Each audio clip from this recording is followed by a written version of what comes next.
Well, hello everybody, and welcome back to G Bear's Off-Grid Ways, a homestead in the desert. And yeah, the winds are back again. They blew all last night. Uh, I got up early, and the noise outside was just horrendous. And I checked the wind speed, and it was running at about 34 miles per hour. And then it calmed down a little bit after that, and was acceptable. And well, it calmed down great for a little while today, and now it's back up. It's running between 24 and 28 miles per hour right now, so looks like we're going to have another windy night. Anyway, I had a few comments and questions, and some of them concerned batteries. So we're going to do a little bit of battery review here. Now, when I first started planning to come off grid and live off of battery power and solar and all that stuff, I got into the whole thing knowing about electricity because I was a contractor, a general building contractor, but not knowing a lot about solar. And I just picked up a few things here and there as I was going along, and I decided, well, I'm going to go with a 12-volt system battery bank, because that way if my batteries get low and I need to charge them, I can hook up some jumper cables from my van onto my battery bank and charge my battery bank. Pretty good thinking, huh? Stupid. Well, I didn't know that at the time, and I'm sure a lot of you out there are probably thinking the same thing. But you know, that's okay if you're running a small system like I have in my van. I have two 12-volt batteries in the back of the van, and I have 200 watts of solar on the roof of the van, and I have a 12-volt charge controller inside the van, and I have a 3,000 watt DC to AC inverter in the van. So I've got pretty much the best of all worlds with that, and I can run my power saws and table saw, drills, jackhammers, all kinds of electric stuff off of that without any problem whatsoever. But if you're going to be running a cabin for yourself in the off-grid life, you're going to want to go up to no less than 24 volts, but bet your best is 48 volts.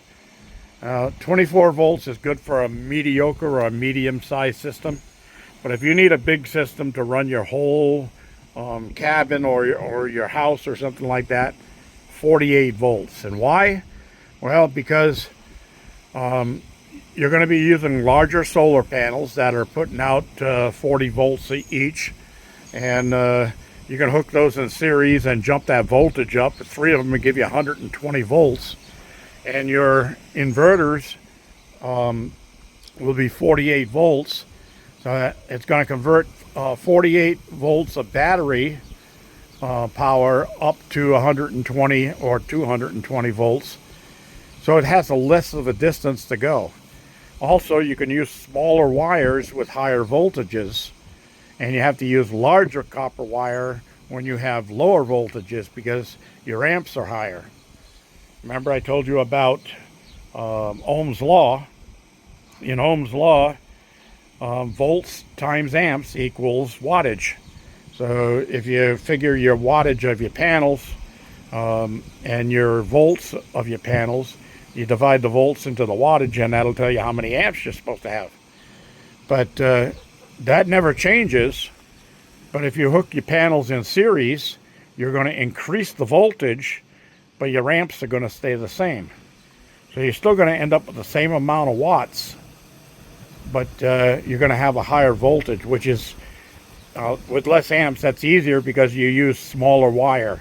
And copper right now is pretty much gold. It's expensive. So you don't want to use heavy copper wire if you don't have to. So we're in here over at my battery system here, and these batteries are 10 years old. Okay, so they look a little bit worn and that, but These are lead acid batteries. These are 6-volt golf cart batteries.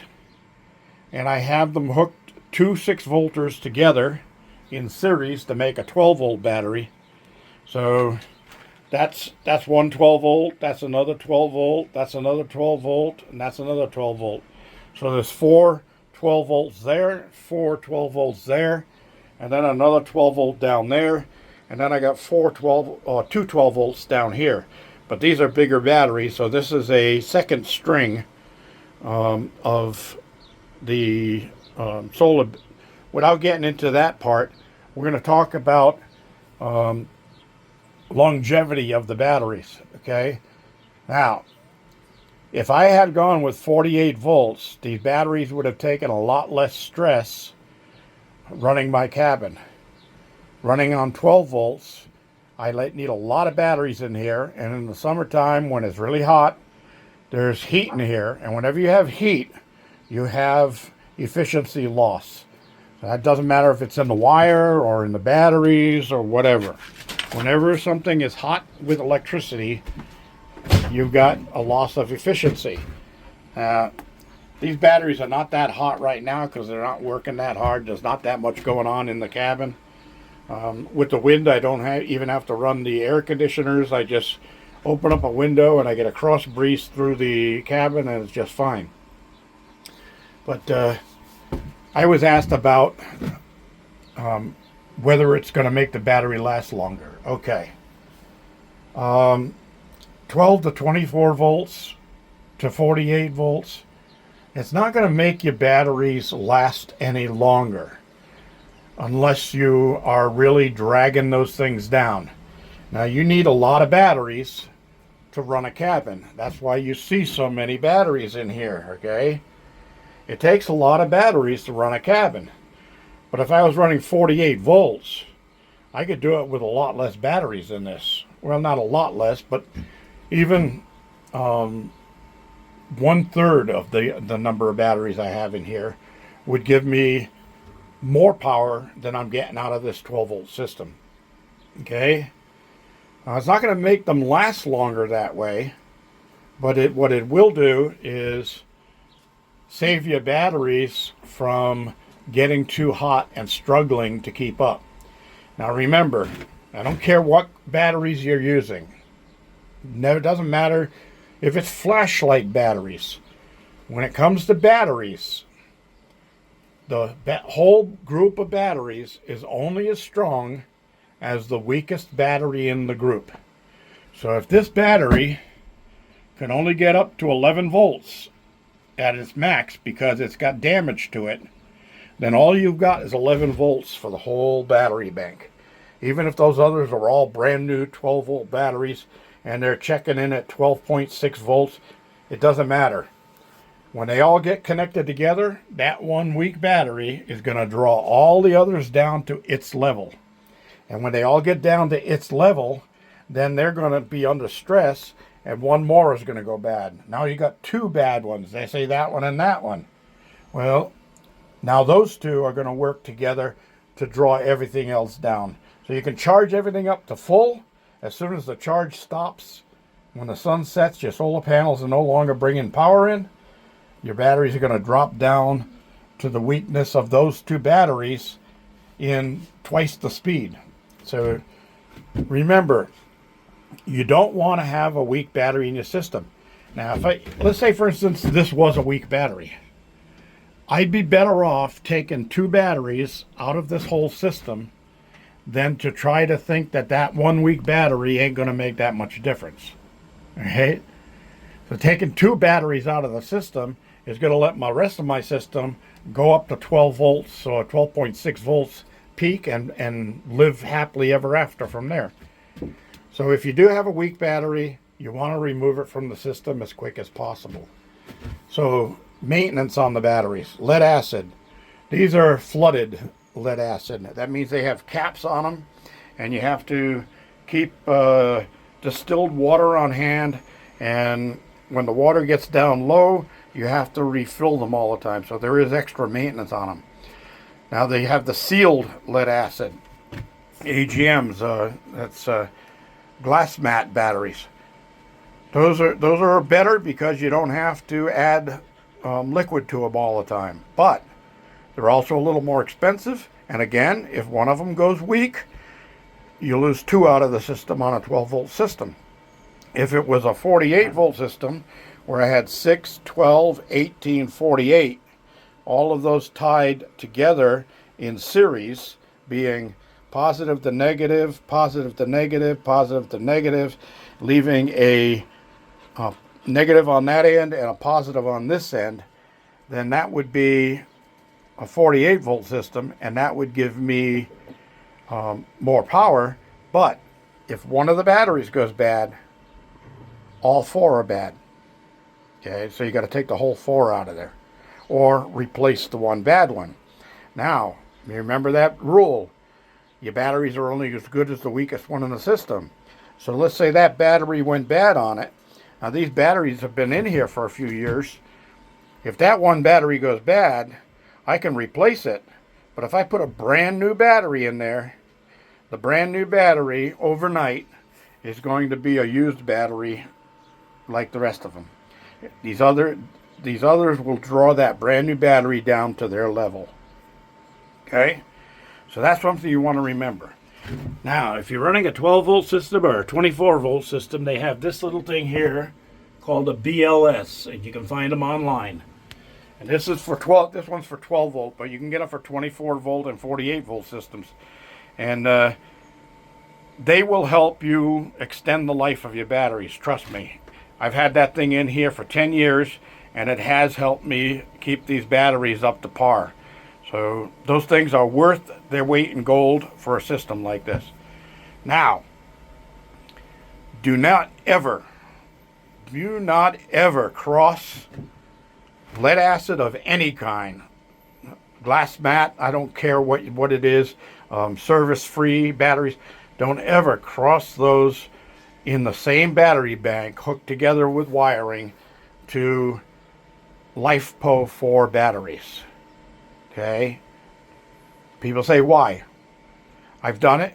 I didn't explode or anything. No, you're just damaging your whole electronic system. The LiFePO4s can be drawn down to 100% dead and recharged and still reused. Lead acid can only go down to 50%.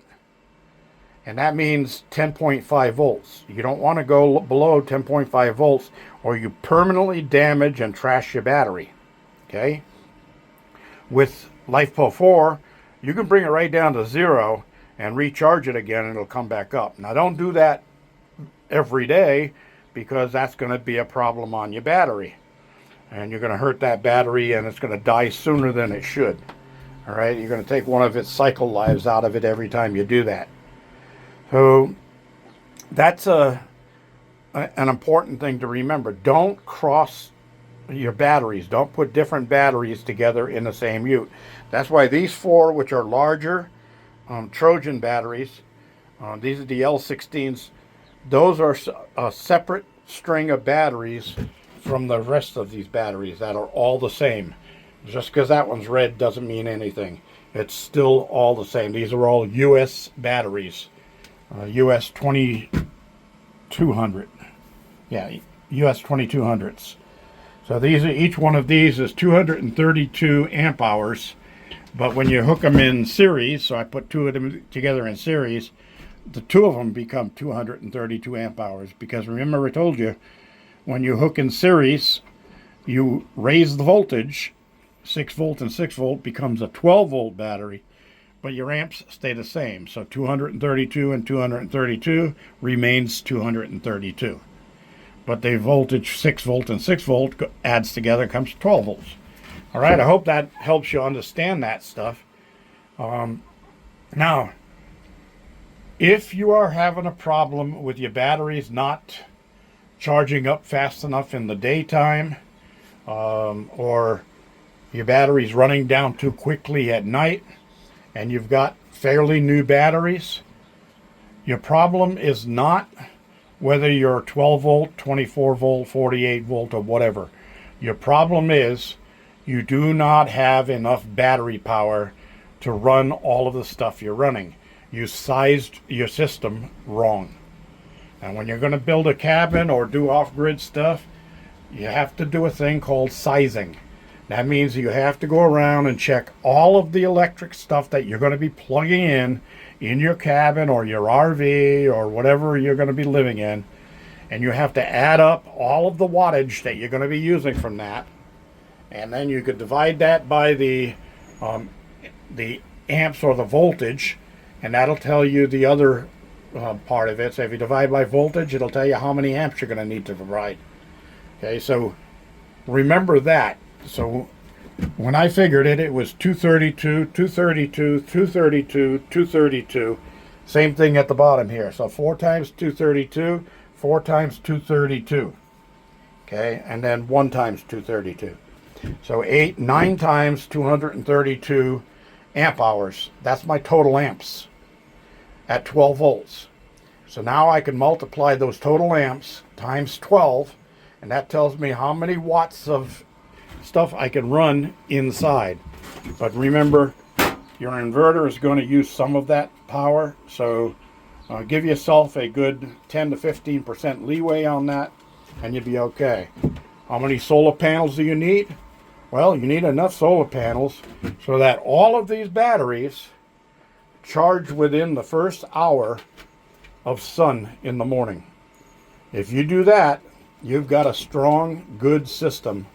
So now at that point, your charge controllers will go on to float.